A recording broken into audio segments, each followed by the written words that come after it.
Hello friends, అందరూ బాగున్నారా? నేను కూడా బాగున్నానండి. నేనైతే చాలా రోజులుగా ఎదురు చూస్తున్నాను హల్వా గురించి. ఇరుత్తు కడాయి హల్వా అనమాట ఇది చాలా బాగుందిరా. టేస్ట్ అయితే నిజంగా నాకు చాలా బాగా నచ్చింది. మీకు కూడా కొరియర్లో పంపిస్తున్నాను అని చెప్పేసి అన్నయ్య అయితే చెన్నై నుంచి నాకు ఈ హల్వా అయితే పంపించేశారనమాట. సో నేను చాలా రోజులుగా ఎదురు చూస్తున్నాను, బట్ లేట్ అయిపోయింది. అయినా సరే హల్వా అయితే ఈరోజు కొరియర్లో వచ్చేసింది. సో దీన్ని ఓపెన్ చేసి టేస్ట్ ఎలా ఉంది అనేది అయితే మీకు టేస్ట్ అయితే నేను చెప్పేస్తాను. నిజంగా చాలా ఈగర్గా వెయిట్ చేస్తున్నాను ఈ హల్వా గురించి. దీని స్టోరీ అంతా నేను విన్న తర్వాత అయితే ఎలా ఉంటుంది, దీని టేస్ట్ ఎలా ఉంటుంది అని చాలా అంటే చాలా ఆసక్తిగా ఎదురు చూశాను అనమాట.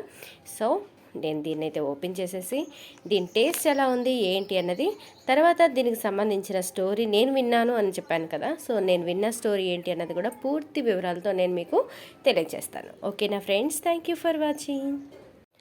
చూసారా ఎంత బాగుందో స్మెల్ అయితే. నిజంగా కవర్ ఓపెన్ చేయగానే అబ్బా ఎంత మంచి నెయ్యి వాసన అంటే ఆహా గుమాయిస్తుంది ఆ వాసన. టేస్ట్ చూసి టేస్ట్ చెప్తా. హలో ఫ్రెండ్స్, టేస్ట్ అయితే చూస్తున్నాను. నిజంగా చాలా ఈగర్గా వెయిట్ చేస్తాను ఎలా ఉంటుంది హల్వా అనేది. సో నేనైతే బౌల్లోకి తీసేసుకున్నాను, టేస్ట్ చెప్పేస్తాను.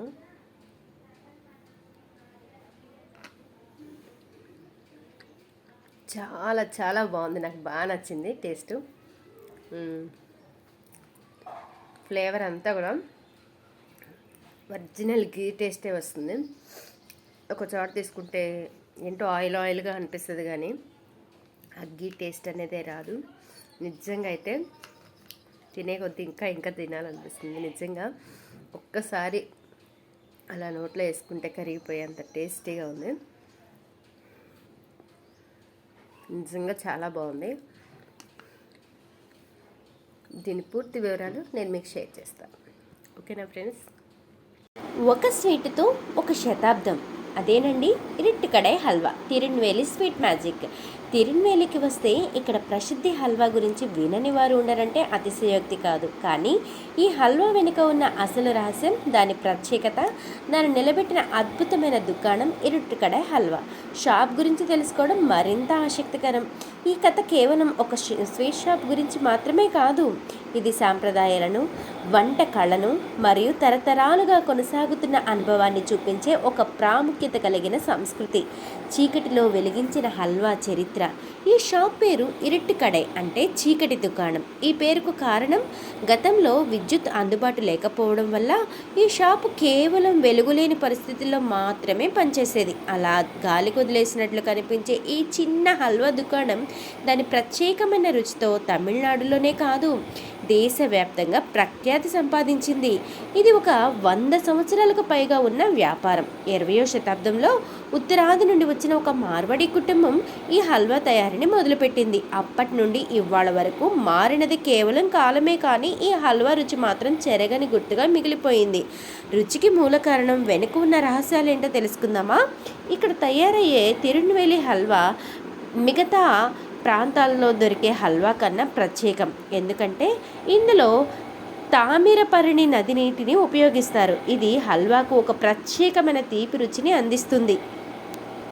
హల్వా తయారీ విధానం, గోధుమలను రాత్రంతా నానబెట్టి తెల్లవారినప్పుడు వాటిని పిండి తీసుకుంటారు. ఈ పిండిని పెద్ద కడాయిలో బాగా ఉడికించి చక్కెర మరియు స్వచ్ఛమైన నెయ్యి కలిపి పొడవుగా గట్టిపడే వరకు కదిలిస్తారు. ఇది పూర్తిగా మెత్తగా జిగురు వలె ఉండేలా తయారవుతుంది. అదనంగా ఎలాంటి ప్రిజర్వేటివ్స్ లేకుండా కేవలం నెయ్యి పుష్కలంగా ఉండడం వల్ల ఇది పాడైపోకుండా 10 నుండి 15 రోజుల పాటు నిల్వ ఉంటుంది. ఈ హల్వా మృదువుగా నెయ్యి గుమగుమలాడితే నోట్లో వేసుకుంటే కరిగిపోయేలా ఉంటుందంటే నమ్మండి. ఈ షాప్ ప్రతిరోజు కేవలం కొన్ని గంటల పాటు మాత్రమే తెరిచి ఉంటుంది. సాయంత్రం 5 గంటల నుంచి క్యూలు మొదలవుతాయి. షాప్ తెరవగానే కస్టమర్లు ఎగబడతారు, ఎందుకంటే ఈ హల్వా లిమిటెడ్ స్టాక్లో మాత్రమే ఉంటుంది. ఆలస్యంగా వెళ్ళారా ఖచ్చితంగా అమ్ముడైపోతుంది. ఇక్కడ ఎవరు హల్వాను టేస్ట్ చేయనివ్వరు. షాప్లో నిలబడి తినేందుకు అనుమతి లేదు, మీరు కొనుక్కొని తీసుకెళ్ళాలి. ఈ నియమం కూడా షాప్ను మరింత ప్రత్యేకంగా మార్చిందంటే నమ్మండి. ఇరట్టు కడాయి కేవలం హల్వా కాదు, ఇది ఒక అనుభూతి. తిరునెల్వేలి చరిత్రలో ఒక చిన్న దుకాణం ఇంత పేరు సంపాదించడం అంటే తేలికైన విషయం కాదు. ఇక్కడ హల్వా తిన్న వాళ్లకు అది ఒక స్వీట్ కాదు, అది ఒక జ్ఞాపకం. చీకటిలో పుట్టిన హల్వా వెలుగులో నిలిచి పేరుగాంచిన రుచి. ఇంతటి గొప్ప రుచి కలిగినటువంటి హల్వాను నేను మీకు పరిచయం చేసినందుకు నాకైతే చాలా అంటే చాలా సంతోషంగా ఉందండి. మరి ఇంకెందుకు ఆలస్యం, మీరు తప్పకుండా చెన్నై వెళ్ళినప్పుడు ఈ ఇరుత్తు కడాయి హల్వాను తప్పకుండా రుచి చూడండి. నాకైతే చాలా అంటే చాలా బాగా నచ్చింది.